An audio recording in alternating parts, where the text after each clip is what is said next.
ओम शांति। रामनवमी की सभी भाई बहनों को हार्दिक शुभकामनाएं।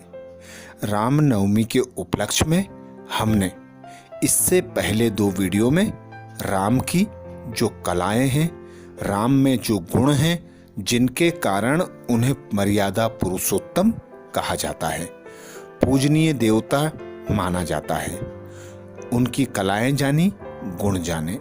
अगले वीडियो में हमने राम की कहानी जानी, जिसमें निराकार राम और साकार राम के कई रहस्यों को जाना। अब हम इस वीडियो में राम की एक और कहानी सुनेंगे और उसमें छिपे रहस्यों का वर्णन करेंगे। तो शुरू करते हैं। दूसरी राम कहानी। दूसरे जो राम हुए वह एक प्रसिद्ध राजा थे। उनका जीवन बहुत ही उज्जवल, दिव्य और पवित्र था। वह राम परमात्मा नहीं थे, बल्कि एक जीवन मुक्त देवता थे। उन्हें किसी भी प्रकार का कोई कष्ट न था। उनकी तो जितनी महिमा करें थोड़ी है, परंतु उनकी प्रजा भी सतोगुणी, दिव्य स्वभाव वाली, मर्यादा अनुसार चलने वाली, अहिंसक और सुख शांति संपन्न थी। न किसी को देह का कोई दुख था, न प्रकृति के कोई प्रकोप होते थे, न ही कोई आपदाएं थी, न ही लोगों के मन में किसी प्रकार की कोई अशांति थी। इसलिए ही राम राज्य का गायन है। इस राम राज्य की स्थापना निराकार राम अर्थात परम पिता परमात्मा शिव ने की थी। कलयुग के अंत में धर्म ग्लानि के समय अवतरित होकर परम पिता शिव ने मनुष्य आत्माओं को जो ईश्वरीय ज्ञान और योग सिखाया था, उन्हें धारण करके पावन बनने वाली मनुष्य आत्माएं ही अगले कल्प में त्रेता युग में श्री सीता, श्री राम तथा उनकी प्रजा के रूप में जन्म लेते हैं और जीवन मुक्ति का अथवा देव पद का अथवा राज्य भाग्य का सुख पाया था। राम द्वारा शिव धनुष तोड़ने का वास्तव में यही अर्थ है, क्योंकि धनुष वास्तव में पुरुषार्थ का प्रतीक है अथवा वीरता का प्रतीक है। शिव धनुष को तोड़ने का अर्थ है परमात्मा शिव द्वारा सिखाए हुए पुरुषार्थ को अच्छी तरह करना।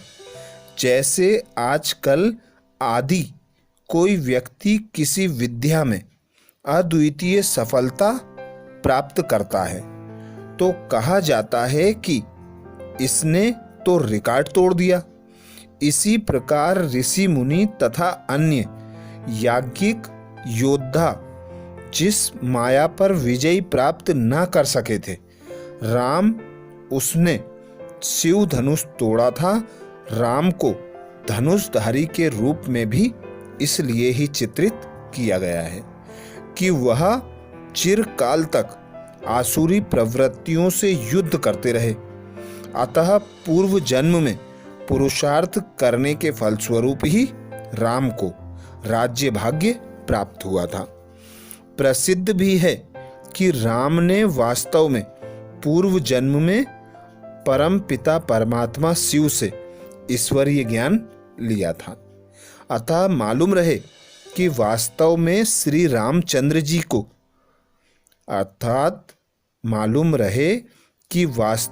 श्री रामचंद्र जी की सीता नहीं चुराई गई थी, ना ही उन्हें वनवास मिला था, क्योंकि उनकी पत्नी का चुराया जाना, वनवास मिलना, हिंसक युद्ध का होना इत्यादि घटनाएं तो उस व्यक्ति के जीवन में घटित हो सकती हैं जिसका कोई कर्म भोग, कोई हिसाब किताब अन्य जीवों से रहा हो अथवा जो अपूर्ण आत्मा हो। परंतु श्री राम तो 14 कला संपूर्ण पवित्र आत्मा थे और वह सभी कर्म बंधनों से मुक्त थे। उनके जीवन में शत्रु हिंसक व्यक्ति इत्यादि थे ही नहीं।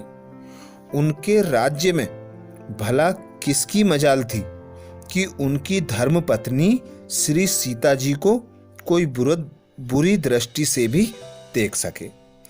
उस काल में तो बुरे संकल्प वाले मनुष्य होते ही न थे, बल्कि यथा राजा रानी तथा प्रजा सभी सतोगुणी और पवित्र थे। अतः श्री राम को मर्यादा पुरुषोत्तम कहने का यह अर्थ नहीं है कि उनके भाई बांधवों ने अथवा प्रजा या शत्रुओं ने कोई प्रतिकूल परिस्थिति उत्पन्न कर दी, जैसे कि केकई या मंथरा ने कर दी, अथवा शूर्पनखा या रावण ने कर दी, और राम ने मर्यादा को नहीं छोड़ा, बल्कि उन्हें मर्यादा पुरुषोत्तम इस भाव से कहा जाता है कि उन्होंने पूर्व जन्म में परम पिता परमात्मा शिव से ईश्वरीय ज्ञान प्राप्त करके अपने जीवन में दिव्य मर्यादा के संस्कार भरे, और फिर श्री राम नाम से प्रसिद्ध जीवन में पूर्ण मर्यादा में रहे, यहाँ तक कि उनके जीवन में अमर्यादा की परिस्थिति उत्पन्न करने वाला था ही नहीं। उनके भाई बांधव सभी पावन और दिव्य गुणों वाले थे। राम का कोई शत्रु, कोई निंदक था ही नहीं। उनके राज्य में सभी मर्यादा का पालन करने वाले ही थे, और वह उन सभी से उत्तम थे, इसलिए ही उन्हें मर्यादा पुरुषोत्तम कहा गया है। उनके राज्य में सब जग सिया राममय था। राम कथा से जीवन के लिए जो उपयोगी शिक्षाएं हमें मिलती हैं, उन्हें मनन करेंगे। अतः अब राम नवमी के अवसर पर अर्थात त्रेता युगी राजा राम के शुभ जन्म उत्सव पर हमें यह व्रत लेना चाहिए कि हम भी परमात्मा पिता परम आत्मा शिव के ईश्वरीय ज्ञान को धारण कर अपने जीवन को भी सर्वगुण संपन्न, संपूर्ण निर्विकारी और पूर्ण अहिंसक बनाएंगे, ताकि भारत में फिर से सही अर्थ में राम राज्य स्थापन हो, जिसकी इच्छा बापू गांधी जी भी किया करते थे, और जिसकी स्थापना अब निराकार राम अर्थात परम पिता परमात्मा शिव प्रजापिता बापू ब्रह्मा द्वारा कर रहे हैं। वे ब्रह्मा तन का आधार लेकर हम सभी मनुष्यों को ज्ञान और योग द्वारा राजयोग सिखा रहे हैं। सदा परमात्मा पिता निराकार यही कहते हैं कि अब तुम खुद को आत्मा निराकार अनुभव करो और मुझ निराकार पिता परमात्मा को याद करो। मैं तुम सब आत्माओं का, देव आत्माओं का, धर्मात्माओं का, महात्माओं का, साधु संतों का, सभी का पिता हूं। तो अब मुझ पिता को याद करो। मुझे याद करने से तुम्हारे विकर्म विनाश होंगे। तुमने जो 63 जन्मों से विकर्म किए हैं, उन विकर्मों को दग्ध करने का यही एक उपाय है। तो याद में रहकर उस पिता परमात्मा के ज्ञान को सुनकर उसका स्वरूप बनकर अर्थात उस ज्ञान को धारण कर अपने जीवन में उसका प्रयोग कर राम जैसा पुरुषोत्तम महापुरुष बनना है। अच्छा, इस रामनवमी पर सभी भाई बहनों से यही आशा है। ओम शांति।